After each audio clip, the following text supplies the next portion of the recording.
Good morning, one and all. This lecture is for SSC CGL 2024 Tier 1, right? And today I'm gonna discuss active and passive voice and narration, right? I have selected questions from the previous year question paper SSC CGL Tier 1. So इस lecture में हम लोग difficulty level देखेंगे कि tier 1 में difficulty level क्या आता है एक्टिव एंड पैसिव वॉइस का और नरेशन मतलब डायरेक्ट एंड इनडायरेक्ट जो नरेशन होता है उसका डिफ़िकल्टी लेवल क्या होता है, वेटेज क्या रहता है और कैसे क्वेश्चंस के सही आंसर तक हम लोग पहुंच सकते हैं, right? So going towards the first question, SSC CGL tier 1 में आपके क्वेश्चंस इसी तरह के आएंगे. Select the correct passive form of the given sentence. Now, you can count reading, you can count time कि आपका रीडिंग से लेके आंसर निकालने तक कितना टाइम लग सकता है, right? So, I'm reading this sentence and finding out the answer within the very less time, within very I will take very less time to find out the answer, right answer. Okay, so select the correct passive form of the given sentence. The sentence is the manager explained the latest assignment to Lana. Manager explained. Quickly I will find out the tense. The tense is past indefinite. The manager explained the latest assignment to Lana. Explained से समझ आ रहा है कि ये तो past indefinite का tense है. Past indefinite का टेंस है तो बनने वाले पैसिव वॉइस में वॉज या वर लगेगा. और क्योंकि लेटेस्ट असाइनमेंट है, असाइनमेंट एक सिंगुलर है इसलिए वॉज लगेगा. अब आप ऑप्शन में वॉज देख लीजिए. The latest assignment was explain to Lana by the manager. The latest assignment had explain to Lana by the manager. The latest assignment had been explain to Lana by the manager and the latest assignment had been explain to Lana by the manager. Simple, quickly you will find out was जहाँ पर है वही है आपका right answer. Tier 1 का weightage, tier 1 का difficulty level ऐसा ही होगा. Quickly you will find out ये वॉज लगा हुआ है, यही है इसका राइट ऑप्शन, यही है इसका right answer, right? Easily you will understand this is the right answer. The latest assignment was explained to Lana by the manager. The latest assignment was explained to Lana by the manager. Active क्या था? The manager explained. इस explained से हमने क्या समझा कि ये sentence तो past indefinite का है. तो active में अगर past indefinite है, passive में change करते समय was या were लगेगा according to subject, ठीक है? और verb की third form लगेगी. ये मेजर चीज़ें हैं जो एक्टिव से पैसिव बनाते समय की जाती हैं. तो लेटेस्ट असाइनमेंट ये जो एक्टिव वॉइस में जो ऑब्जेक्ट था वो बन गया है सब्जेक्ट. द लेटेस्ट असाइनमेंट लग गया है वॉज एक्सप्लेन्ड वर्ब की थर्ड फॉर्म टू लाना, ठीक है, to Lana by the manager.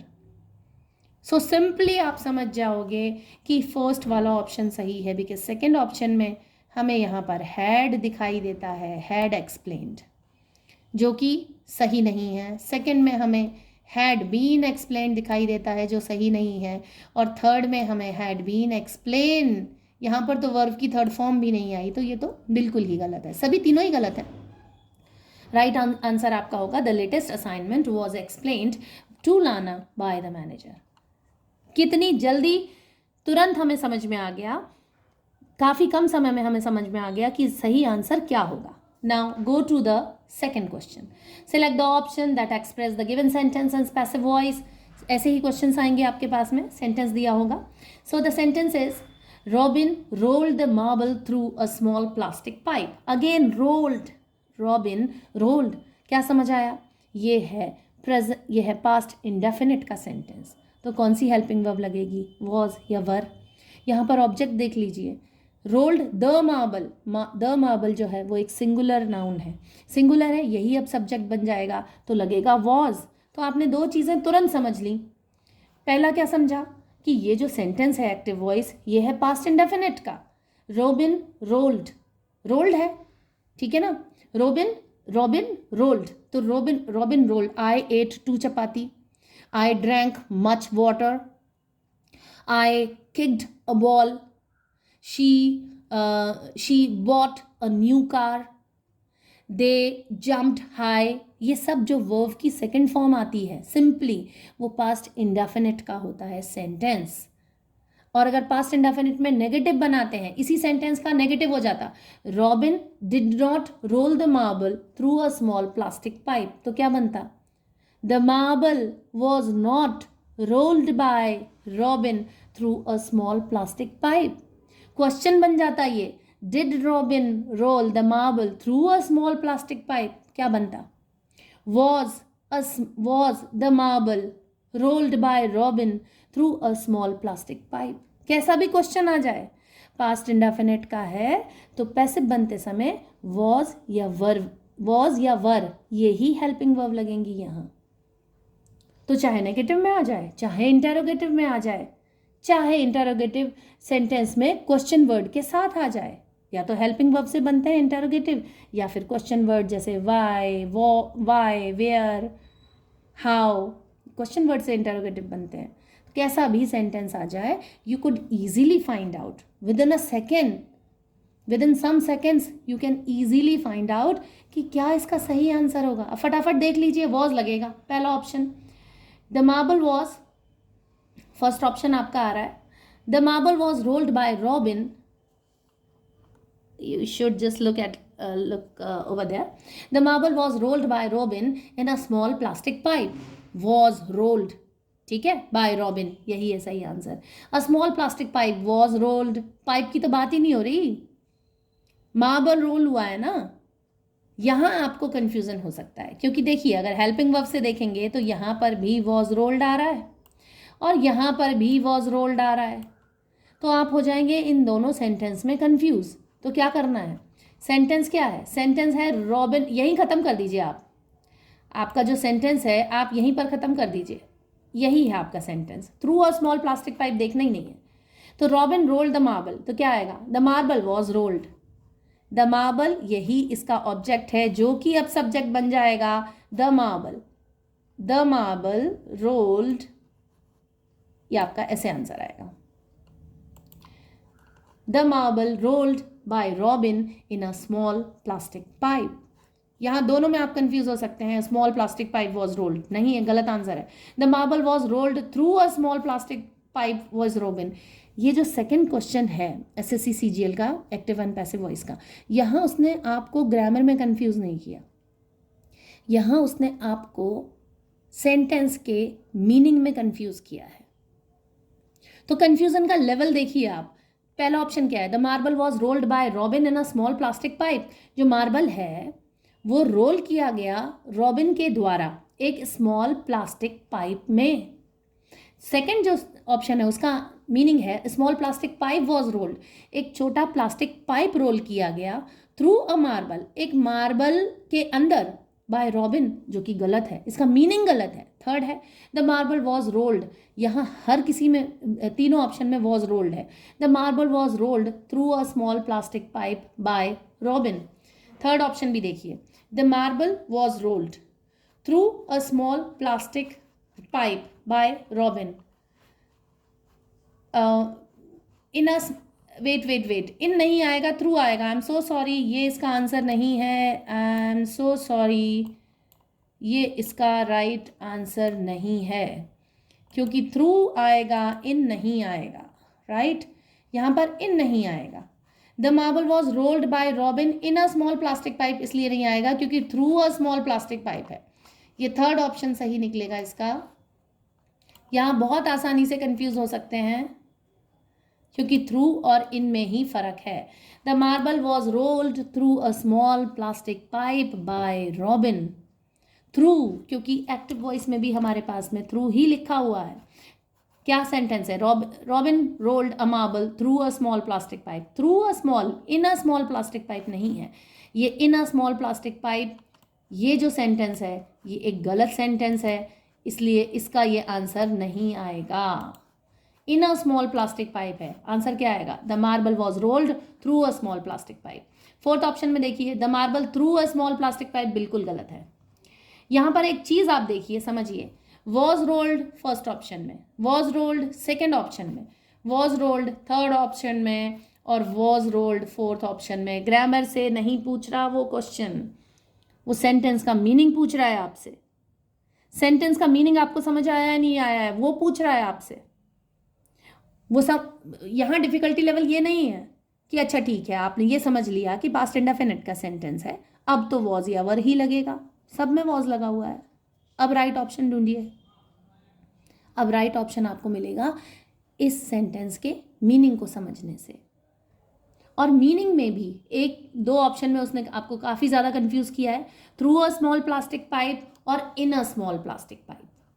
Third और फर्स्ट ऑप्शन को देखिए, in a small plastic pipe, जबकि एक्टिव में तो थ्रू स्मॉल पाइप लिखा हुआ है, तो हम सेंस थोड़ी बदलेंगे सेंटेंस का। सेंटेंस का सेंस नहीं बदल सकते एक्टिव से पैसिव बनाते समय। I kicked a ball was kicked by me, मैंने एक बॉल को किक किया, एक बॉल को मेरे द्वारा किक किया गया। सो दी सेंटेंस का मीनिंग नहीं बदल सकते, उसका सेंस नहीं बदल सकते, इसलिए in a small plastic pipe नहीं आएगा, यहां पर आएगा through a small plastic pipe by Robin. Confusion इस तरह के मिल सकते हैं आपको टीयर 1 में। पेपर जल्दीबाजी में नहीं करना है, सोच के करना है, आराम से। अगर आपको इजीली समझ आ गया है फिर भी आप उसको दोबारा क्रॉस चेक जरूर कर लें। लाइक प्रीवियसली आई थॉट कि यहां पर फर्स्ट ऑप्शन ही सही है, लेकिन सेकेंड ऑप्शन में थ्रू है। So this through should be there instead of in, right? Going to the next question. Again, select the correct passive form of the given sentence and the sentence is Manu will tell her later. Will लगा हुआ है तो क्या होगा? Will be लग जाएगा। Will be के साथ में tell का क्या होगा? Told हो जाएगा। क्यों? क्योंकि verb की थर्ड फॉर्म लगानी है हमें। तो सबसे पहले तो हम ग्रामर से ही चेक करेंगे।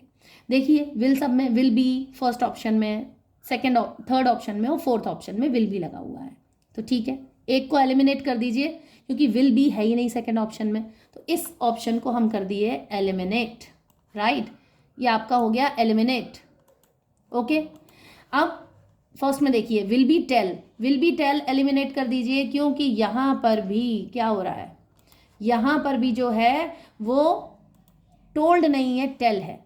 थर्ड ऑप्शन में देखिए विल बी टोल्ड और फोर्थ में देखिए शी विल बी टेल, यहाँ भी विल बी टेल है, इसको एलिमिनेट कर दीजिए। और जो चौथा ऑप्शन बच रहा है उसे ध्यान से देखिए, शी विल बी लगा है, बिल्कुल लगा है। टेल का हो जाएगा टोल्ड, बिल्कुल ठीक बात है। लेटर बाय मनु, जो हर है उसको जब हम सब्जेक्ट बनाएंगे नॉमिनेटिव केस में ले आएंगे और वो हो जाएगा शी, ठीक है ना? क्योंकि शी का नॉमिनेटिव, हर का नॉमिनेटिव केस जो होता है वो शी होता है और शी का एक्यूजेटिव या ऑब्जेक्टिव केस जो होता है वो हर होता है, ठीक है? तो हम उसको नॉमिनेटिव केस में सब्जेक्टिव केस में ले आएंगे और वो शी हो जाएगा। She will be told later by Manu, यही है इसका राइट ऑप्शन।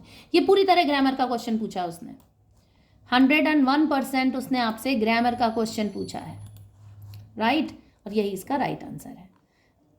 ग्रामर वाले क्वेश्चन में बहुत आसानी से आपको समझ आ जाएगा, बहुत ही आसानी से आप समझ जाएंगे कि कहाँ है, लेकिन अगर उसने सेंस पूछा तो थोड़ा ध्यान से देखना पड़ेगा, ठीक है? Next question, select the correct active form of the given sentence. अब आपको पैसिव दिया हुआ है और उसका एक्टिव देखना है, आपको एक्टिव बनाना है।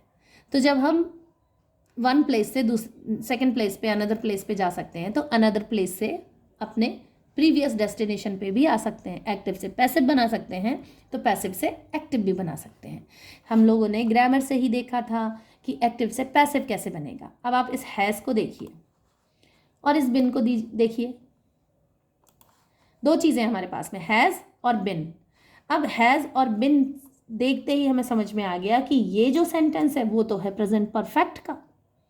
अब प्रेजेंट परफेक्ट में present perfect has the villa, ये जो विला है ये बना हुआ है सब्जेक्ट, ये सब्जेक्ट बना हुआ है तो उसको जाना चाहिए था ऑब्जेक्ट पे, और ऑब्जेक्ट क्या है? दैम है। ऑब्जेक्ट क्या है? ये दैम है, ठीक है? बाय दैम, ये है ऑब्जेक्ट, तो ऑब्जेक्ट को जाना चाहिए था सब्जेक्ट पे।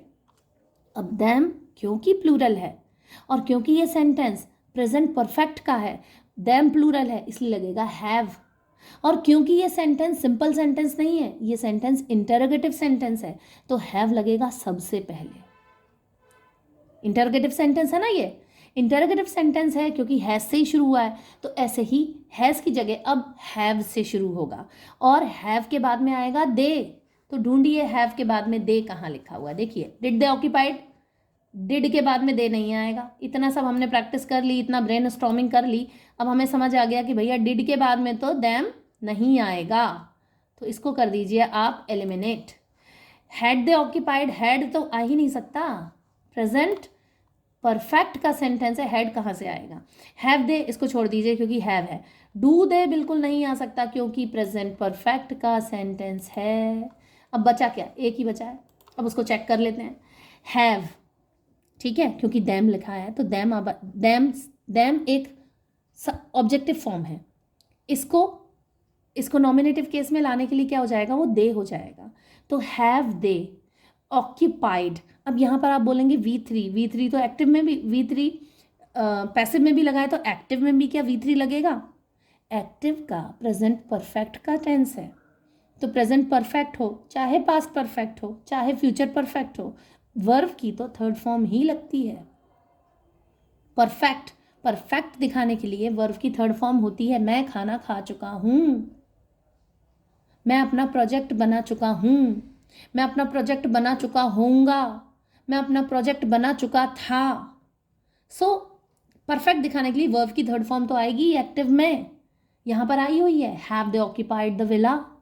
Have they occupied the villa, क्या उन्होंने विला को ऑक्यूपाई कर लिया, क्या वो रहने लगे विला में, ठीक है, तो have they occupied the villa. इसका पैसिव क्या बनेगा, has the villa been occupied by them. तो राइट ऑप्शन आपका ये आ गया सामने। जैसे ही आप एलिमिनेट कर लेते हैं, एलिमिनेट करने के बाद में बहुत सारी चीज़ें ऑटोमेटिकली क्लियर हो जाती हैं, राइट, बहुत सारी चीज़ें ऑटोमेटिकली क्लियर हो जाती हैं। ये आपका, वेट अ मिनट, ये आपका राइट ऑप्शन, ठीक है, this will be the right option. Okay, यही है आपका सही ऑप्शन। फटाफट देख लिया, क्रॉस चेक कर लिया, अब कोई दिक्कत नहीं है। क्रॉस चेक ज़रूर करिए क्योंकि सेकंड ऑप्शन में वहाँ थ्रू और इन में दिक्कत आ गई थी, तो यहाँ आप क्रॉस चेक ज़रूर करिए। और एलिमिनेशन वाला मेथड एक अच्छा मेथड होता है, आपको समझ में आ जाता है, जब आप एलिमिनेट कर लेते हैं ना तो वो ऑटोमेटिकली क्रॉस चेक हो जाता है। फिफ्थ, नेक्स्ट क्वेश्चन देखिए, select the option that expresses the given sentence in passive voice. ठीक है, सेंटेंस क्या है, Priya washes her clothes in the evening.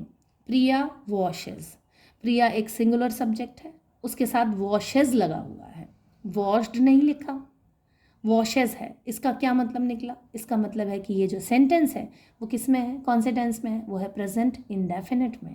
Priya washes, she sings, I go, they dance, we work hard, ठीक है, we work hard in the coal mines, we work hard in the coal mines to earn money, ठीक है। तो Priya washes, Priya washes her clothes, Priya उसके जो clothes हैं वो wash करती है।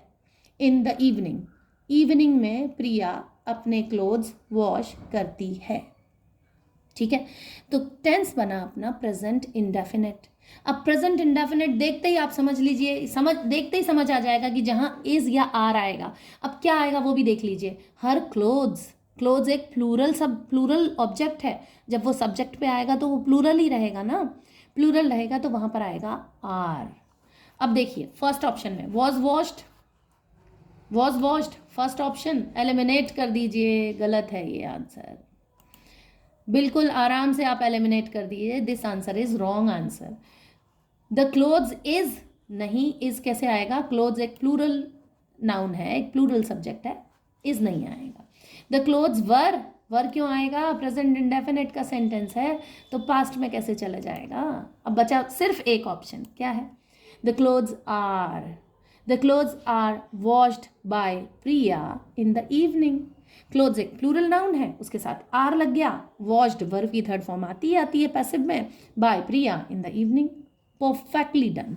तो आपका राइट ऑप्शन क्या होगा, आपका राइट ऑप्शन होगा option number 3, right. This would be your right answer. ये आपका राइट आंसर है. क्लियर. बहुत आसान है. टीयर 1 के एक्टिव एंड पैसिव वॉइस जो होते हैं ये पूरे पूरे नंबर लेने वाले क्वेश्चंस होते हैं.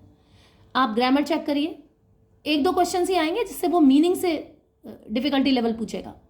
ज़्यादातर वो ग्रामर से ही पूछता है डिफिकल्टी लेवल.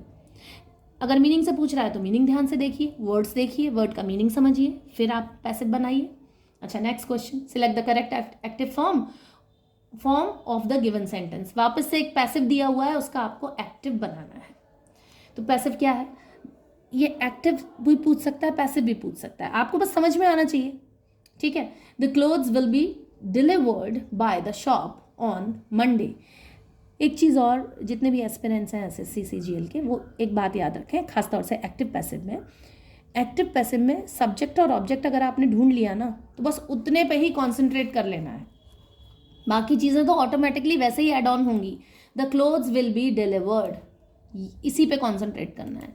क्यों? क्योंकि द क्लोथ से आपको सब्जेक्ट मिल गया और will be delivered by the shop. Sorry, ये पूरा आएगा, will be delivered by the shop, है ना, बाय द शॉप तक आएगा, राइट. तो the clothes will be delivered by the, passive दिया हुआ है, इसका एक्टिव बनाना है. द शॉप जो है वो सब्जेक्ट बन जाएगा और द क्लोथ्स जो हैं वो ऑब्जेक्ट बन जाएगा. ऑन मंडे छोड़ दीजिए, उसको कुछ नहीं देखना है. सेंटेंस कौन सा है? विल बी लगा हुआ है, मतलब एक्टिव में क्या था? ये था फ्यूचर इंडेफिनिट या सिंपल फ्यूचर, क्योंकि विल बी लगा है. तो विल बी लगा है, इसका मतलब आपको विल बी से तुरंत समझ में आ जाएगा. अच्छा, पैसिव में विल बी लगा हुआ है तो एक्टिव में क्या होगा? विल या शैल हो सकता था, है ना, अकॉर्डिंग टू सब्जेक्ट. तो एक्टिव में ये विल या शैल होगा. ठीक है. अब क्योंकि ये द शॉप है, द शॉप के साथ में विल आएगा तो 101% विल होगा एक्टिव में. अब देखिए, the shop will be delivering, will be गलत है, ये एलिमिनेट कर दीजिए इसको. ठीक है. The shop will deliver the clothes, यहाँ रुक सकते हैं, देखेंगे इसको बाद में. द शॉप वुड बी, बिल्कुल नहीं आएगा वुड बी. फ्यूचर को वुड कैसे आ जाएगा फ्यूचर टेंस में? द शॉप वुड डिलीवर, बिल्कुल गलत है. SSC CGL टीयर 1 का जो डिफिकल्टी लेवल है वो बहुत ज़्यादा नहीं होता, तुरंत आपको समझ में आ जाता है. The shop will deliver the clothes on Monday, will लगेगा, विल, क्योंकि यहाँ पर पैसिव में वुड बी लगा हुआ था. यही है आपका राइट ऑप्शन, यही है आपका आंसर. और तुरंत समझ में आ जाएगा कि यही आंसर होगा. कैसे समझ में आएगा? जितने भी एस्पिरेंट्स हैं बहुत ध्यान से सुनिए इस बात को. एक्टिव पैसिव वाले क्वेश्चंस में सबसे पहले ग्रामर चेक करिए. एक आधी क्वेश्चंस ऐसे आएंगे आपके पास जिनमें वो मीनिंग से क्वेश्चन पूछ रहा होगा. ज़्यादातर क्वेश्चंस तुरंत आप हेल्पिंग वर्ब देखते ही समझ पाएंगे. सब्जेक्ट देखिए, ऑब्जेक्ट देखिए, फ्यूचर प्लूरल में है या सिंगुलर में है वो देखिए, और हेल्पिंग वर्ब देखिए. उसके अकॉर्डिंग टेंस को चेंज कर दीजिए. फिर चाहे वो इंटरोगेटिव सेंटेंस हो, चाहे वो सिंपल सेंटेंस हो, चाहे वो नेगेटिव सेंटेंस हो, किसी भी तरह का सेंटेंस हो, you will easily find out the answer. Now direct indirect, I have selected some 2-3 questions from direct and indirect also. So ये questions कैसे आएंगे आपके पास? Select the correct direct form of the given sentence. आपको correct direct form दिखानी है. direct मतलब inverted comma, direct form मतलब जो inverted comma के अंदर लिखी जाती है. ठीक है. अब देखिए, ये जो she said to me होता है ये reporting verb होती है, right? she said to me reporting verb होती है. Okay. And Y were you, ये जो इन्वर्टेड कॉमा के अंदर आता है ये रिपोर्टेड स्पीच होती है, इसको रिपोर्टेड स्पीच बोलते हैं, राइट? ये रिपोर्टेड स्पीच होती है और ये रिपोर्टिंग वर्ब होती है. अब एक बात समझ लीजिए, रिपोर्टिंग वर्ब अगर पास्ट टेंस में है तो रिपोर्टेड स्पीच चेंज होगी अकॉर्डिंगली.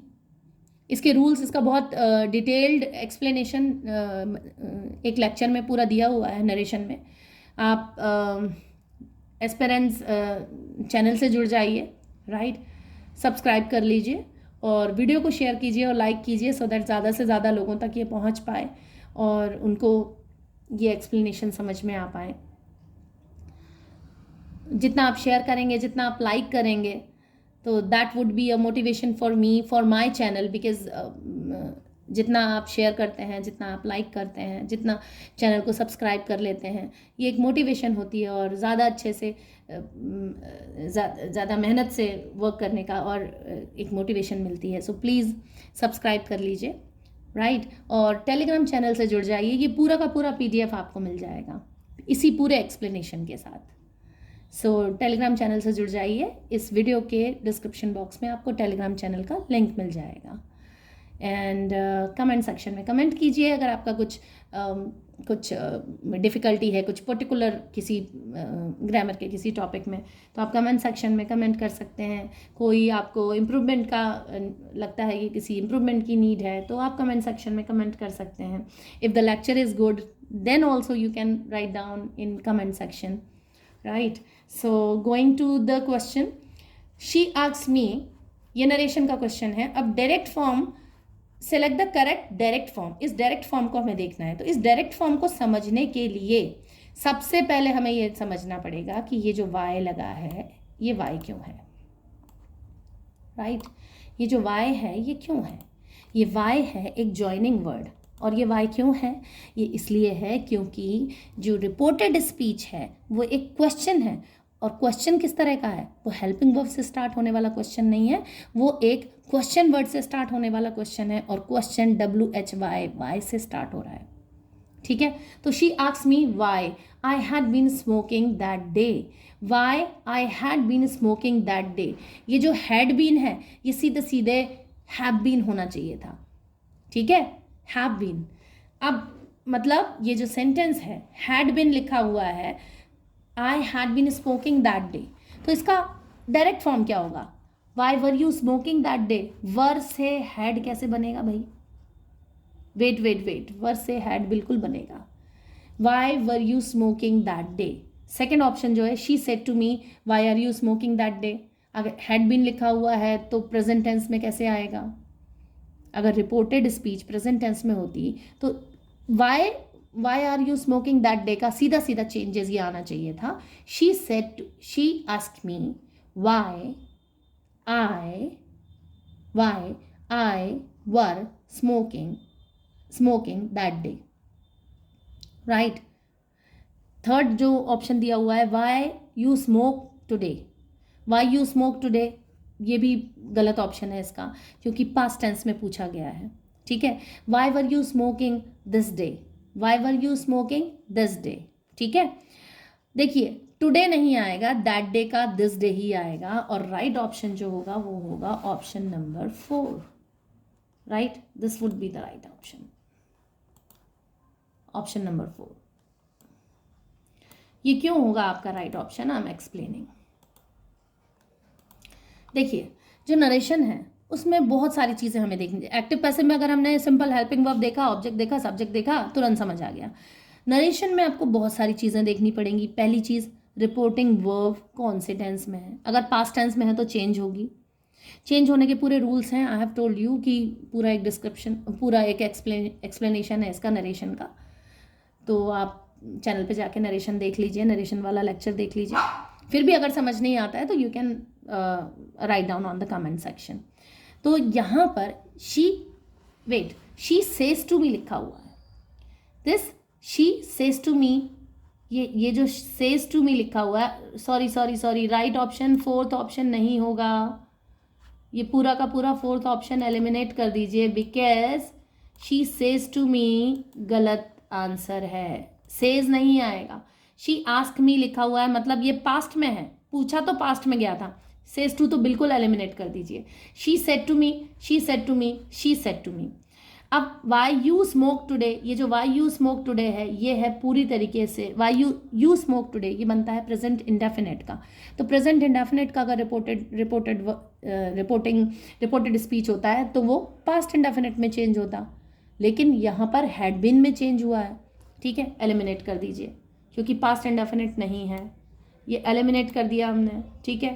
थर्ड वाला ऑप्शन में देखिए, शी सेड टू मी, यहाँ ठीक है. वाई आर यू स्मोकिंग और टुडे चेंज होता तो वो चेंज होता Y were you smoking today, right.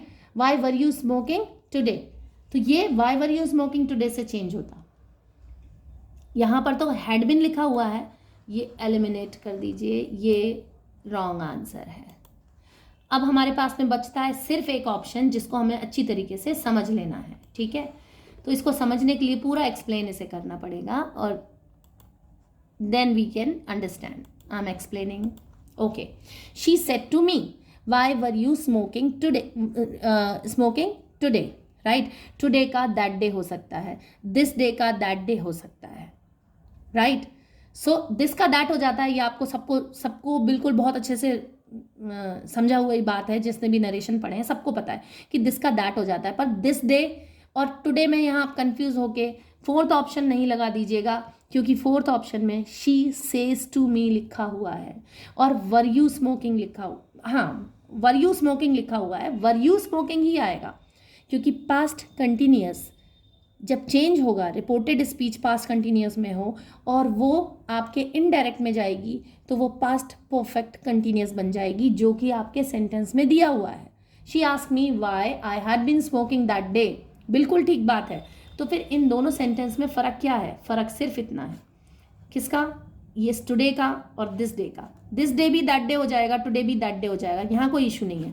फिर क्या फ़र्क है? She said to me, this she said to me, ये बिल्कुल सही है क्योंकि रिपोर्टिंग वर्ब पास्ट में है। She says to me reporting verb past में नहीं है, इसलिए फोर्थ ऑप्शन गलत है और फर्स्ट ऑप्शन सही है। तो ये कंफ्यूजिंग हो गया है, ये अच्छा खासा लेवल पूछा है उसने, ये कंफ्यूज करने वाले मामले हैं, क्योंकि जिनको आता भी है नरेशन वो तुरंत समझेंगे अच्छा दिस का दैट होता है, ओके फोर्थ ऑप्शन सही है। गलत है, क्यों गलत है? क्योंकि रिपोर्टिंग वर्ब प्रेजेंट में है, यहाँ प्रेजेंट में नहीं होगी रिपोर्टिंग वर्ब। बहुत ध्यान से देखना है, अगर रिपोर्टिंग वर्ब पास्ट में है तो पास्ट में ही होगी, वो प्रेजेंट वाला ऑप्शन नहीं आ सकता, ठीक है। Second question, select the correct indirect form of the given sentence. यहाँ उसने आपको डायरेक्ट दे रखा है इन्वर्टेड कॉमा वाला और आपसे इनडायरेक्ट पूछा है, ठीक है। वो डायरेक्ट से इनडायरेक्ट भी पूछ सकता है, इनडायरेक्ट से डायरेक्ट भी पूछ सकता है। तो select the correct indirect form of the given sentence. She said I am in no mood to work now। इस she said से समझ लीजिए कि रिपोर्टिंग वर्ब जो है वो किस में है? वो पास्ट में है। रिपोर्टिंग वर्ब पास्ट में है, पास्ट में है तो रिपोर्टेड स्पीच चेंज होगी। I am in no mood तो हो जाएगा I were, राइट। अब she said that, she has been present tense बिल्कुल नहीं जाएगा, एलिमिनेट कर दीजिए। प्रेजेंट टेंस नहीं होगा क्योंकि पास्ट में है, रिपोर्टिंग स्पीच एलिमिनेट कर दीजिए। Second, she said that she was in no mood, इसको छोड़िए।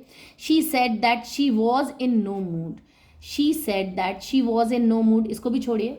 She said that she has been, इसको एलिमिनेट कर दीजिए क्योंकि प्रेजेंट में नहीं होगा। रिपोर्टेड स्पीच जो है वो देखिए, I have underline this, reported speech जो है, सॉरी रिपोर्टिंग वर्ब जो है वो पास्ट टेंस में है, इसलिए पास्ट टेंस में ही चेंज होगा। यहाँ पर हैज़ नहीं आ सकता, इस हैज़ को देखिए, शी हैज़ बिन बिल्कुल नहीं आएगा। प्रेजेंट कैसे रह जाएगा? यहाँ पर भी हैज़ है, हैज़ बिन है, हैज़ बिन प्रेजेंट टेंस में कैसे आएगा? नहीं आएगा प्रेजेंट टेंस में। I am underlining this, present tense में बिल्कुल नहीं आएगा। ये दोनों एलिमिनेट कर दीजिए। अब इन दो ऑप्शन है, क्योंकि दोनों में ही पास्ट टेंस है तो इन्हें ध्यान से देखना पड़ेगा। शी सेड दैट, ठीक है। She was in no mood to work now, अच्छा नाउ का देन नहीं होगा क्या? यहाँ पर भी तो ये नाउ ही लिखा हुआ है, इस नाउ को हमें देन तो करना पड़ेगा। ये देखिए, ये जो नाउ लिखा हुआ है,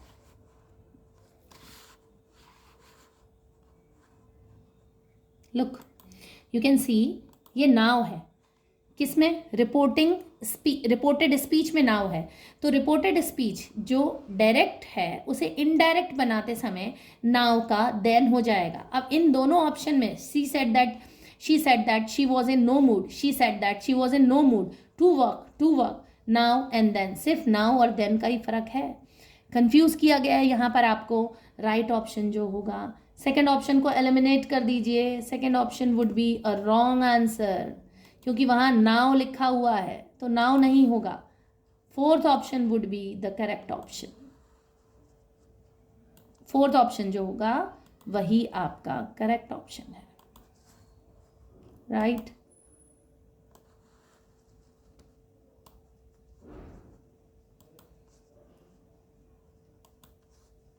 लुक, अब फोर्थ ऑप्शन को भी हमें एक बार फिर से देख लेना है. She said that she was in no mood to work then. वो तब काम करने के मूड में नहीं थी, तब उसको कोई वर्क नहीं करना था. She was in no mood to work then. उसका जो भी वर्क था वो उस वक्त करने के लिए रेडी नहीं थी. राइट. यहाँ पर नाउ को आपको देन करना पड़ेगा. सिर्फ एक छोटी सी चेंजेस के साथ में आपको दो सेम ऑप्शन दिए हुए हैं. तो don't be in Hari. Choose your answer like very wisely. You should understand the things like the grammar and the meaning as well. उसका जो सेंटेंस का मीनिंग है उसे भी समझें. सबसे पहले तो ग्रामर समझें. ग्रामर समझते अगर ऑप्शन मिल जाता है तो सिर्फ क्रॉस चेक करें और बिना टाइम वेस्ट करें आप चूज़ कर लीजिए यही राइट ऑप्शन है. लेकिन ग्रामर के बाद में भी अगर आपको लग रहा है कि नहीं दिक्कत है तो फिर उसका कॉन्टेक्सचुअली भी उसको समझने की कोशिश करिए. उसका जो सेंस है उसे भी समझने की कोशिश करिए. ठीक है. सो आज के लेक्चर के लिए हम लोग इतनी ही बात करेंगे. चैनल को ज़रूर सब्सक्राइब कर लीजिए, वीडियो को लाइक कीजिए, शेयर कीजिए and keep learning. Thank you so much.